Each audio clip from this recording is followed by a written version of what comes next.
詠春，張天志。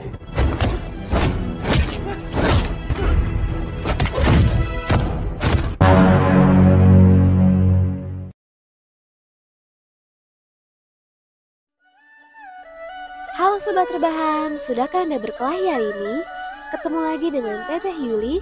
Kali ini aku akan membahas alur cerita film kungfu yang berjudul Master Z IP Man Legacy yang akan membangkitkan jiwa-jiwa brutal dalam diri kalian. Untuk para pecinta kungfu, pasti udah gak asing lagi dengan tokoh IP Man yang adalah guru besar aliran bela diri Wing Chun. Nah, di film IP Man ketiga, tokoh utama kali ini yang bernama Zhang Tingqi sempat pernah mengalahkan IP Man dalam pertarungan tertutup. Namun, di pertarungan kedua IP Man berhasil mengalahkannya. Dan di film kali ini, kita akan berfokus pada kehidupan Zhang Tingqi setelah meninggalkan kota bersama anaknya menuju kota lain. Film ini tidak kalah serunya dengan sequel film IP Man yang dipenuhi dengan adegan-adegan yang penuh kebrutalan.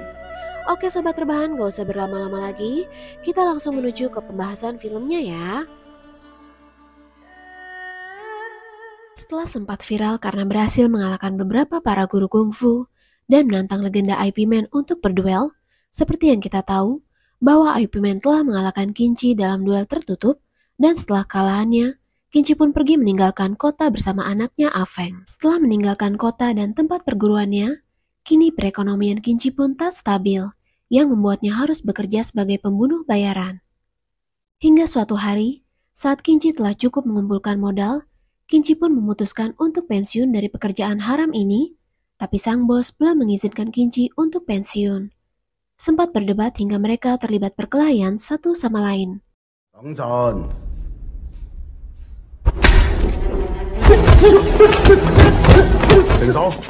Sang bos pun yang benar-benar melihat tekad Qinji berubah menjadi lebih baik dan mengizinkan Qinji untuk pergi dari sana. Setelah modal yang cukup, kini Qinji memiliki sebuah toko kelontong yang alhamdulillahnya hidupnya kini telah membaik dan tinggal bersama anaknya Afeng. Hari ini juga merupakan hari ulang tahun Afeng, di mana Qinji berjanji akan mengajak Afeng makan malam di sebuah restoran steak. Kemudian scene pun beralih ke seorang wanita pecandu yang bernama Nana yang sedang mengkonsumsi narkoba. Setelah itu, Nana pun dihampiri oleh seorang pria yang hendak menagih hutang. Nana yang pada saat itu tidak memiliki uang pun terpaksa harus berurusan dengan bos pria tadi yang bernama Jisao. Saat berada di sana, kita akan diperlihatkan kekejaman Jisao ini. Baru nongol loh ini, orang udah bikin greget aja.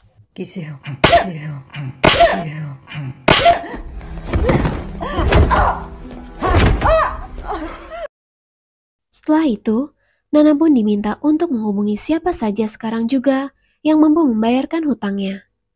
Di sisi lain, saat ini pun Qinji telah mampir ke toko mainan untuk membelikan kado hadiah ulang tahun anaknya. Kembali ke Nana, di mana saat ini ada seorang wanita yang bernama Julia yang datang membayarkan hutangnya kepada Jisao. Saat mereka hendak pergi, Jisao pun meminta agar membayarkan uang bunganya juga. Namun, Julia menolak hal tersebut hingga keributan pun terjadi di sana.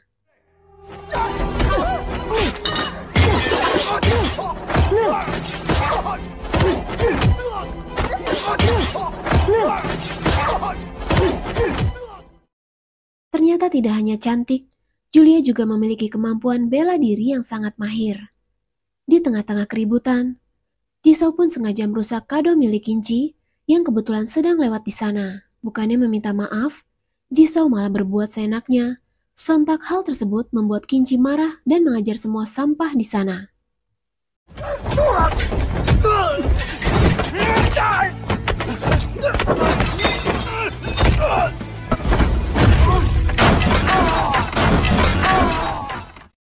Tak lama kemudian, polisi pun datang ke sana dan membawa semua orang yang terlibat dalam perkelahian ke polsek terdekat.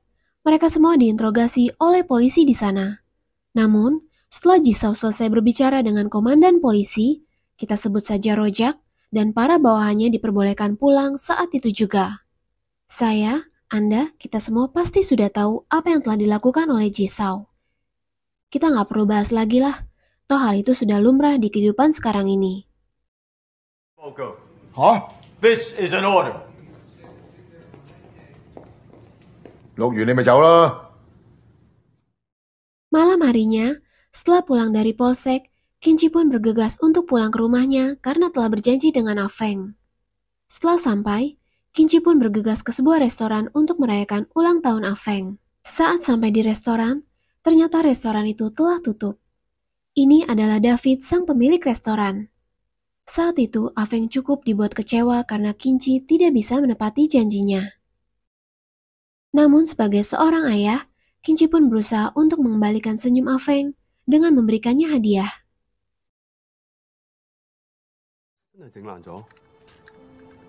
Papa, 唔緊要，係你送嘅，我就開心。 Singkat cerita, kali ini kita akan dibawa ke Rapat Zhangli, ke sebuah organisasi besar mirip-miriplah seperti naga hitam di sebuah film Serigala Terakhir. Ini adalah Song Avan, kita panggil saja Rosa, yang merupakan pemimpin organisasi Zhangli, sekaligus kakak dari Jisao. Saat ini, Rosa pun memiliki 7 organisasi Zhangli menjadi organisasi yang lebih baik dan meninggalkan semua yang berbau kriminalitas. Namun hal tersebut ditantang oleh Jisao, tapi karena Rosa adalah pemimpinnya, Jisao tidak bisa berbuat apa-apa. Singkat cerita, saat Kinci dan Afeng pun sedang tertidur, tiba-tiba kediaman mereka diserang oleh Jisao dan para coro-coronya. Karena serangan tersebut, kediaman Kinci pun terbakar dan Kinci pun serta Afeng terjebak di dalamnya.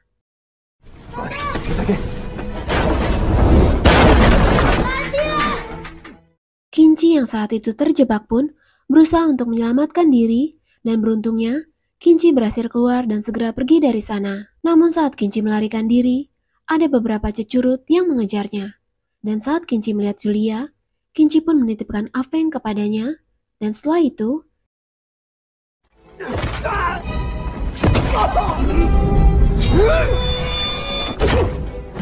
setelah mengalahkan para cecurut tadi, tiba-tiba anak buah sang bos pembunuh bayaran yang kita lihat di awal film tadi menyerang Kinci secara tiba-tiba. Duel tersebut pun berlangsung cukup menegangkan dan berhenti saat polisi datang ke sana.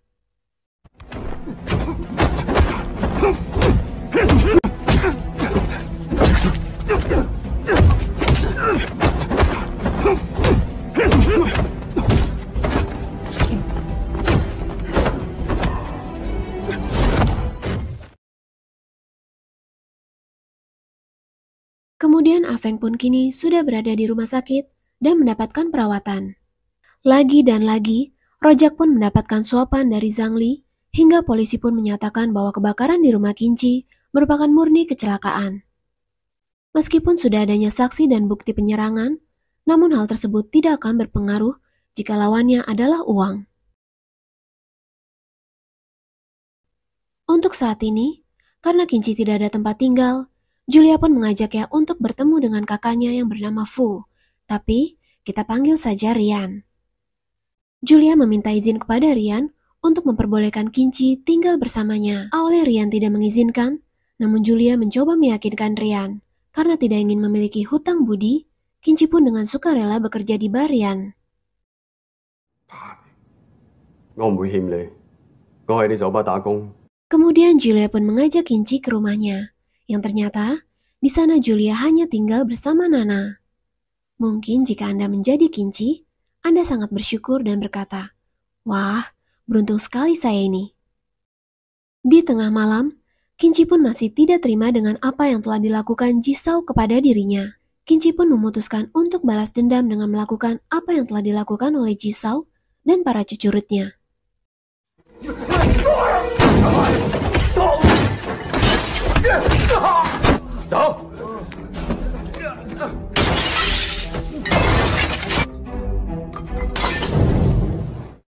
Singkat cerita, saat ini Jisao sangat amat kesal karena perbuatan Kinci dan berniat untuk membunuhnya.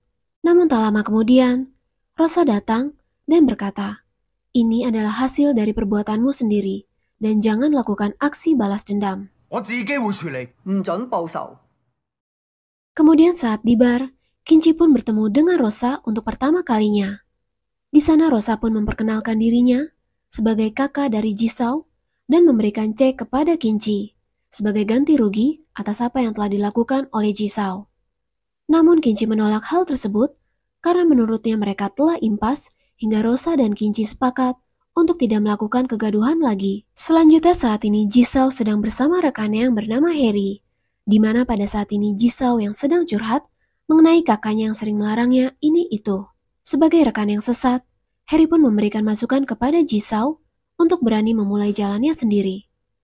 Setelah mendengar masukan tersebut, Jisoo akan bergabung bersama Harry ke dalam bisnis narkoba yang Harry jalani. 你唔出嚟闖就咩都冇。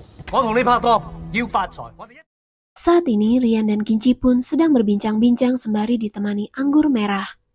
Rian pun sempat bertanya kepada Kinci bahwa beberapa hari yang lalu ia sempat membaca surat kabar pada masa kejayaan Kinci di Wing Chun. Oleh sebab itu, Rian ingin sedikit menjajal kemampuan Kinci.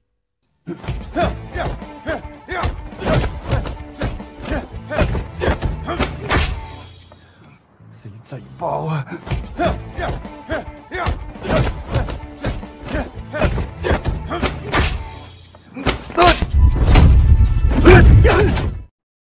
Kemudian Kinci, Afeng, dan Julia pun pergi ke rumah lama yang telah terbakar.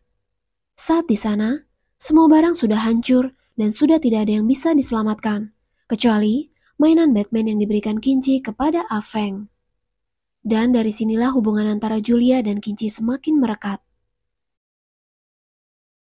Selanjutnya Kinci pun mengajak Rian sekeluarga untuk merayakan ulang tahun Afeng yang gagal beberapa tempo lalu. Di sana mereka juga dilayani dengan spesial oleh David dan para pelayannya. Wah, Happy Vlog ah! Suatu malam saat Kinci dan Julia sedang berjalan-jalan, mereka pun melihat beberapa orang di bar yang mengkonsumsi narkoba. Mereka pun kemudian mencari tahu siapa pelaku yang mengedarkan narkoba di daerah sini. Dan ternyata pelakunya adalah Jisoo dan Harry. 拿住。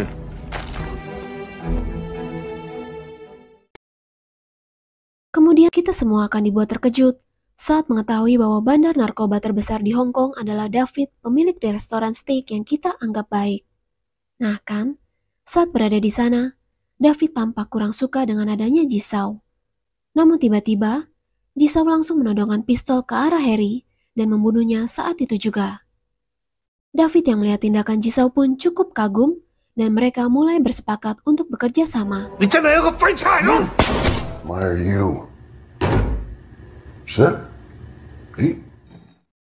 Kinci pun kini menemui Rosa dan memberikannya kabar bahwa Jisoo terlibat penjualan narkoba dan Kinci ingin Rosa menghentikannya. Rosa pun berjanji akan menghentikan Jisoo dan berikan dia sedikit waktu.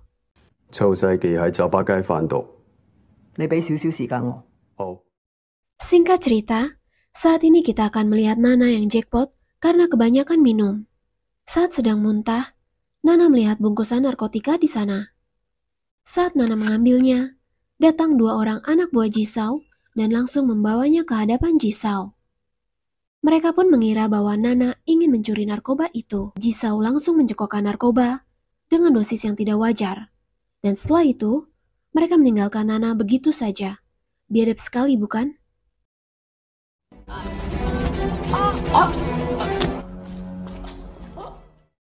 Di sisi lain saat Julia mencari Nana, Julia pun melihat Jisoo bersama gengnya yang keluar dari sebuah gang. Julia pun bergegas masuk ke dalam gang, dan benar saja, Julia mendapati Nana yang tengah bertarung melawan nikotin yang berada di tubuhnya. Tak lama kemudian, Nana pun meninggal karena overdosis.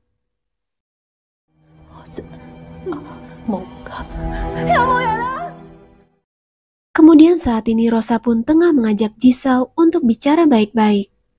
Namun Jisoo pun yang sudah terlalu jauh, tak menghiraukan perkataan Rosa dan berniat mengkudeta Rosa. Namun tak lama kemudian, tiba-tiba Rian dan Kinci datang ke sana dengan niat membalaskan dendam atas kematian Nana.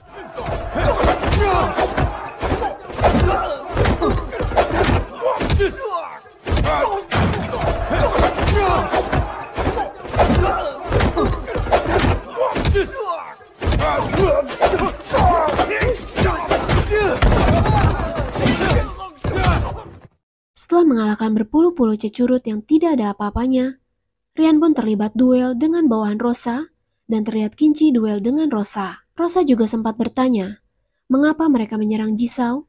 Namun Kinci menjawab, bahwa Jisoo telah membunuh seseorang dengan narkobanya.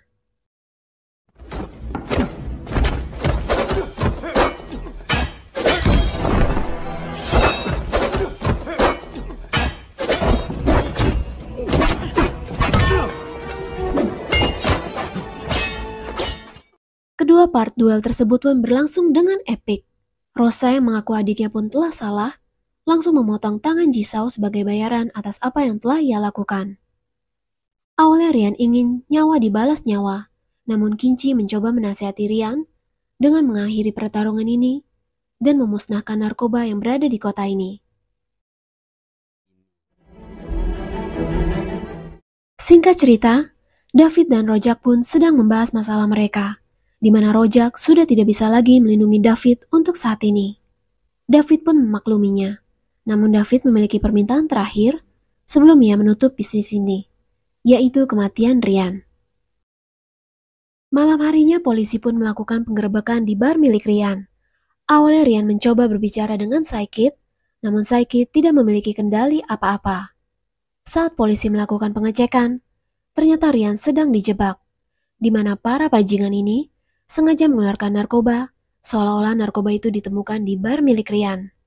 Oleh sebab itu, Rian harus dibawa ke kantor.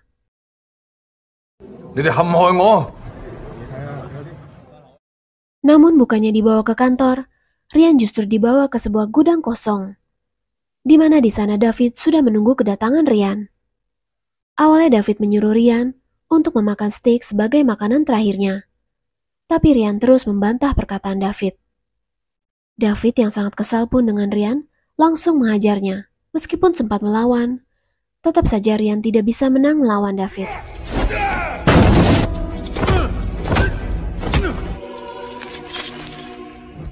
Sebelum tewas, Rian pun sempat mendapatkan gelang Batman milik David dan menggenggamnya dengan erat.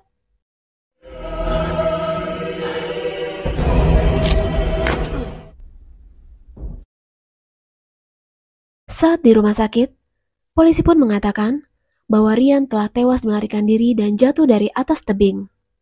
Namun saat Kinci menggenggam tangan Rian, Kinci pun mendapatkan gelang Batman, di mana Kinci tahu bahwa pemilik gelang ini merupakan David seorang. Saat berada di rumah, Kinci pun tidak bisa terdiam atas apa yang telah dilakukan para petinggi dan oknum tak berperasaan. Oleh karena itu, Kinci akan mengakhiri semua ini dengan mengungkapkan kasus narkoba ini sendiri tanpa bantuan dari siapapun. Di sisi lain, saat ini Rosa pun mendatangi mantan bos Kinci, di mana Rosa memberikan sebuah foto dan sejumlah uang untuk satu nyawa David. Di restoran tempat David, kini para bawahan David tengah sibuk memindahkan narkoba ke tempat lain, dan saat itu juga, Kinci muncul di sana dan langsung menghajar mereka.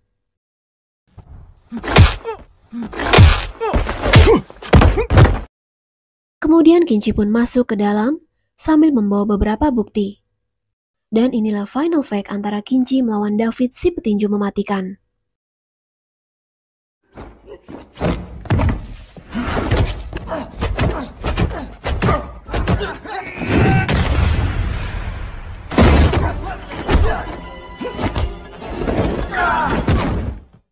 Wing Chun, 張天志。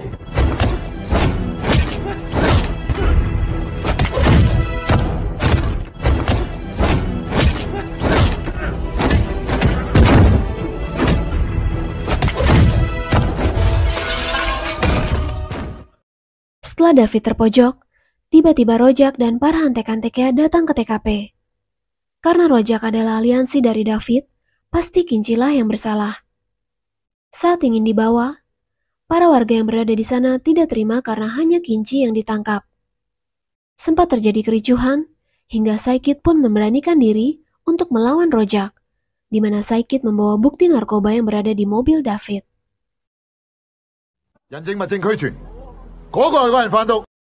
David pun mencoba untuk melarikan diri dari sana.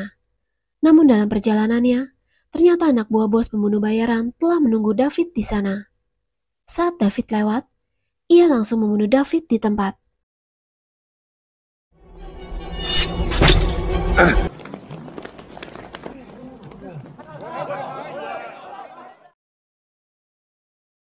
Setelah semua insiden yang dialami Kinji, kini Kinji pun kembali ke rumahnya, ke keluarganya yang telah mengkhawatirkannya.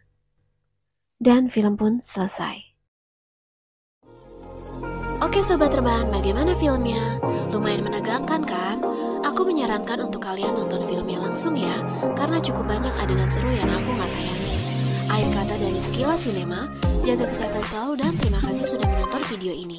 Oh iya, jangan lupa untuk subscribe dan nyalakan loncengnya ya, agar tidak ketinggalan update terbaru dari channel ini. Terima kasih.